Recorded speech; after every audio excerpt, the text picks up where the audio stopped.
بسم اللہ الرحمن الرحیم۔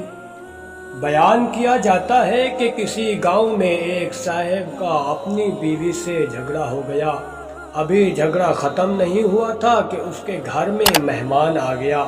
خاوند نے اسے اپنی بیٹھک میں بٹھا دیا اور بیوی سے کہا، فلاں رشتہ دار مہمان آیا ہے، اس کے لیے کھانا بنا لو۔ وہ غصے میں تھی، کہنے لگی، نہ تمہارے لیے کھانا ہے نہ تمہارے مہمان کے لیے۔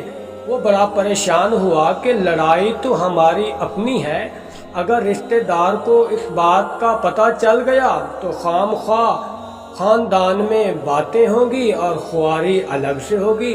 لہذا خاموشی سے آ کر مہمان کے پاس چپ چاپ بیٹھ گیا۔ اتنی میں اسے خیال آیا کہ چلو بیوی اگر روٹی نہیں پکاتی تو سامنے والے ہمارے ہمسائے بہت ہی اچھے لوگ ہیں، میں انہیں ایک مہمان کا کھانا پکانے کے لیے کہہ دیتا ہوں۔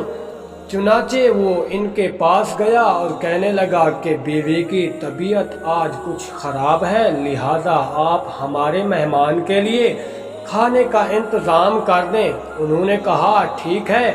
وہ مطمئن ہو کر مہمان کے پاس آ کر بیٹھ گیا کہ مہمان کو کم از کم کھانا تو مل جائے گا، جس سے میری عزت بھی بچ جائے گی۔ تھوڑی دیر کے بعد مہمان نے کہا، ذرا ٹھنڈا پانی تو لا دیجئے۔ وہ اٹھا، گھڑے کا ٹھنڈا پانی لاتے ہوئے گھر کے اندر گیا تو بیوی زاروں قطار رو رہی ہے۔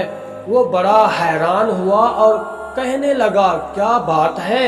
اس نے کہا، پہلے تم مجھے معاف کرو، پھر میں بتاؤں گی کہ کیا بات ہے۔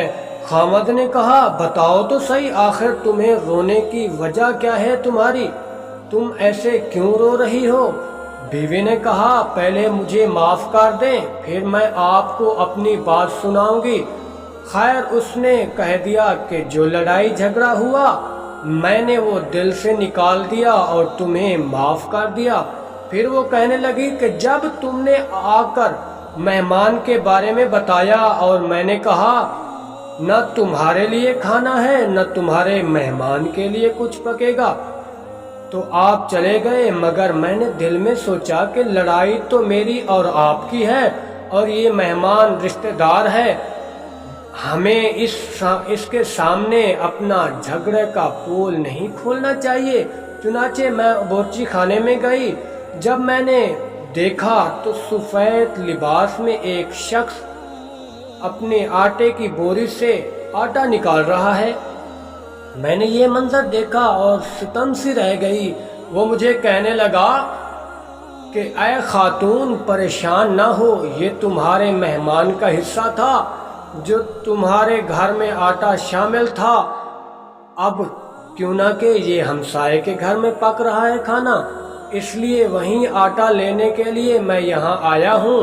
اس واقعے سے ثابت ہوتا ہے کہ مہمان بعد میں گھر آتا ہے، جبکہ اللہ تعالیٰ کا یہ معمول ہے کہ اس کا رزق پہلے بھیج دیا جاتا ہے۔